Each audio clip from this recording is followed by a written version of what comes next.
عیسائیت اور یہودیت جو تباہ ہوئی ہے نا، وہ اجتہاد سے ہوئی ہے. نئے نئے مجتہدین مارکیٹ میں آتے رہے، اجتہاد کر کر کے لیبل تو وہ بھی بائبل ہی کا لگاتے تھے. اس امت کی گمراہی سے بچنے کی وجہ یہ ہے کہ اس امت نے اسلاف کو بابا بنا کے رکھا ہوا ہے اور اسلاف سے ہٹی نہیں ہے. یہ بابا لیس نہیں ہوئی ہے. جس دن یہ امت بابا فری ہو گئی اس دن برباد، بریکیں فیل. باقی بابوں کی دو قسمیں میں بتاتا رہتا ہوں، اچھے بابے اور برے بابے. ایک بدعتی بابے بھی ہوتے ہیں، ایک اچھے بابے بھی ہوتے ہیں، لیکن بابا لیس ہو گئے تو گئے کام سے. قرآن و سنت کی وہی تشریح جو تواتر کے ساتھ اسلاف سے چلی آ رہی ہے. اسلام لا، جو اسلامک لا ہے نا، وہ لا بھی مرتب ہو چکا ہے صدیوں پہلے، اس میں بھی چینجنگ کی اجازت نہیں. اب کسی کو نئے سرے سے لا لکھنے کی اجازت نہیں ہے. اسلامک لا کیا ہے؟ ایک لا وہ ہے جو امام ابو حنیفہ نے مرتب کیا، آدھی سے زیادہ دنیا نے اس کو قبول کیا. اس سے تھوڑا اختلاف کیا امام مالک نے، وہ بھی لا ہے، چند چیزوں میں اختلاف، وہ لا بھی دنیا میں رائج ہوا. ایک لا پھر ان کے بعد امام شافعی نے مرتب کیا، اس میں کچھ چیزوں میں امام ابو حنیفہ کے ساتھ تھے، وہ کچھ چیزوں میں امام مالک کے ساتھ تھے، کچھ چیزوں میں ان کی اپنی رائے تھی. لیکن وہ لا بھی 1200-1300 سال پہلے مرتب ہوا، پوری دنیا نے ایکسیپٹ کیا. اور ایک لا امام شافعی کے شاگرد امام احمد بن حنبل، ان کا مرتب کردہ لا ہے، وہ بھی دنیا نے ایکسیپٹ کیا. ان کی تشریحات میں کہیں کہیں اختلاف بھی ہے، لیکن یہ چاروں لا فقہ جس کو کہا جاتا ہے جب مرتب ہو گئے تو پانچواں اس کے بعد وجود میں اب تک نہیں آیا ہے. سمجھ رہے ہو؟ پوری دنیا نے اسی پر اتفاق کیا، اب اس سے نکلنے کی آپ کو اجازت بولو نہیں ہے، کیونکہ قرآن حدیث کے نام پہ ہر ایک کے پیٹ میں مروڑ ہوگا، اپنی ٹھڑک پوری کرے گا، نیا بابا مارکیٹ میں آئے گا اور لوگوں کو بابا لیس بنانے کے چکر میں نئے نئے بابے مارکیٹ میں آتے رہیں گے. پوری دنیا میں جب سے یہ چاروں فقہ مرتب ہوئے ہیں، پوری دنیا انہی کو فالو کر رہی ہے. نبی صلی اللہ علیہ وسلم نے فرمایا میری امت گمراہی پہ کبھی جمع نہیں ہوگی. اسلامی تاریخ میں جتنے بڑے بڑے ہیرو پیدا ہوئے ہیں سب یا تو حنفی تھے یا شافعی تھے یا مالکی تھے یا حنبلی تھے. 1300 سال کا عرصہ کوئی کم نہیں ہوتا. ہندوستان میں بر صغیر جس میں برما بھی تھا، جس میں بنگلہ دیش بھی تھا، جس میں پاکستان بھی، ہندوستان بھی، اس پورے خطے میں جب سے اسلام آیا ہے، اور کب آیا اسلام؟ حضرت عثمان کے دور میں مسلمان فوجیں سندھ میں داخل ہو چکی تھیں. اس وقت سے فقہ حنفی کو فالو کر رہے ہیں. اس وقت سے آپ کہہ سکتے ہیں اس وقت تو فقہ حنفی تھا نہیں. حضرت عثمان کے دور میں فقہ حنفی کا نام نہیں تھا، لا مرتب نہیں ہوئے تھے، لیکن جو قوانین ہیں، جو نمازیں پڑھی جا رہی ہیں جس فقہ کے مطابق، وہ نمازیں موجود تھیں. اس کی مثال جیسے حضرت عثمان سے پہلے مصحف عثمانی نہیں تھا. کیا مطلب؟ جب نہیں تھا تو فالو کیوں کر رہے ہو بھائی؟ یہ نام نہیں تھا یہی مصحف جو حضرت عثمان نے مرتب کیا ہے. آواز بالکل نہیں آ رہی ہے، عجیب سے کان گونج رہے ہیں، پیچھے کر کے دیکھ لیتے ہیں اس کو. تو اب تھوڑا صحیح ہو گیا. کبھی کبھی رفیع بھائی کے مشوروں پر بھی عمل کبھی کبھی کر لینا چاہیے. تو یہ فقہ آج جو ہے نا، فقہ کے نام پہ دیکھو، جب غیر مسلم مسلمان ہوتا ہے نا، پاگل ہو جاتا ہے وہ. ہمارے پاس یورپ سے فون آتے ہیں، امریکہ سے، ایک غیر مسلم اسلام قبول کرتا ہے، اس کو کھوپڑی گھوم جاتی ہے اس کی، یار میں ہاتھ یہاں باندھوں یہاں باندھوں، یوں کروں زور سے آمین، آہستہ آمین. پہلے بھی تو ہوتے تھے مسلمان، کیا حل تھا بھائی؟ جو چاروں درست ہیں، کسی ایک فقہ کو فالو کرو لیکن مکمل اسی کو فالو کرو، چاروں ٹھیک ہیں. اب کیا ہو رہا ہے؟ رفع الیدین والا اس کو رفع الیدین کی حدیثیں دکھائے گا، جو کہہ رہے منسوخ ہے وہ منسوخ ہونے کی حدیثیں دکھائیں گے، ایک زور سے آمین کی دکھائے گا، ایک آہستہ آمین کی دکھائے گا، ایک ٹانگیں چوڑی کرنے کی، ایک پتلی کرنے کی، وہ پاگل ہو جاتا ہے.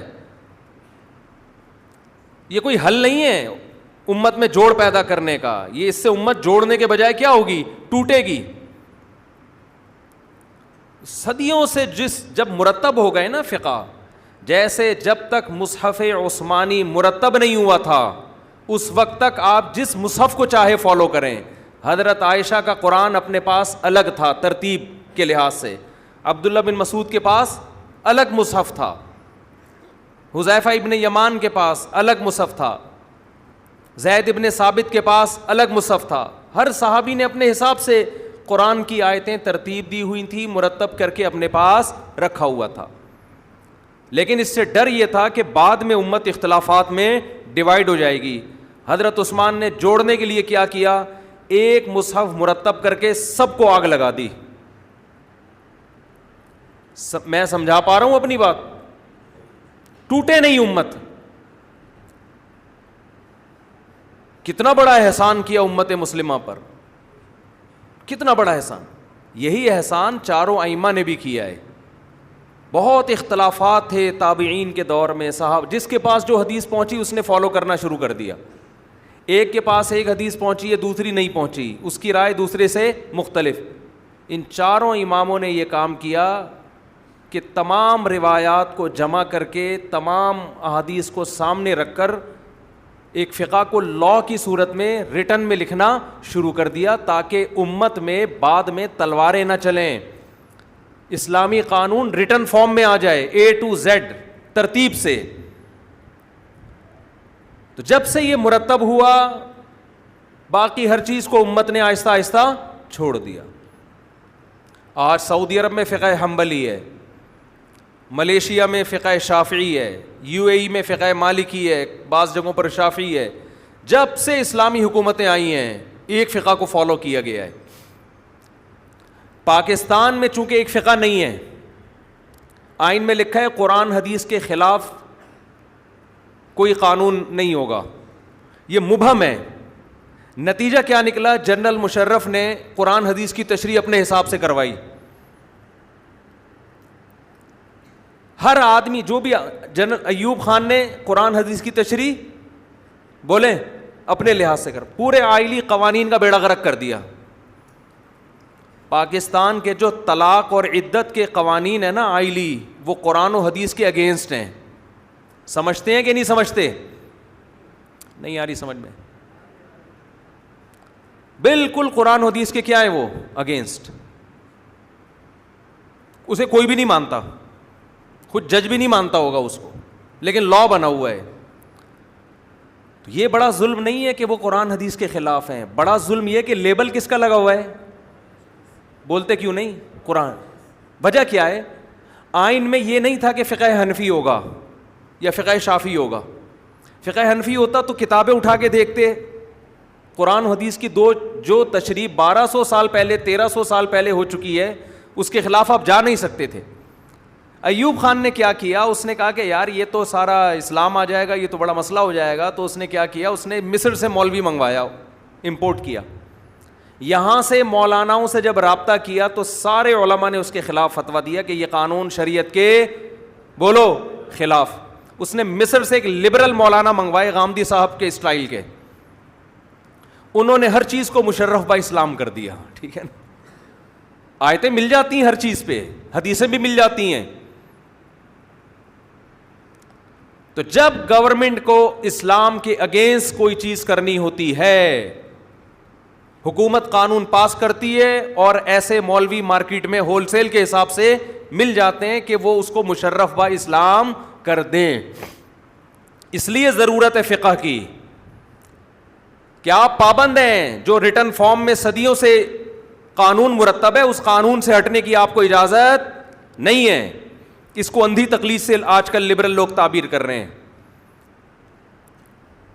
آپ جب اس تقلید کو چھوڑتے ہو تو آپ کسی اور کی تقلید شروع کر دیتے ہو اور وہ بالکل اندھی ہوتی ہے.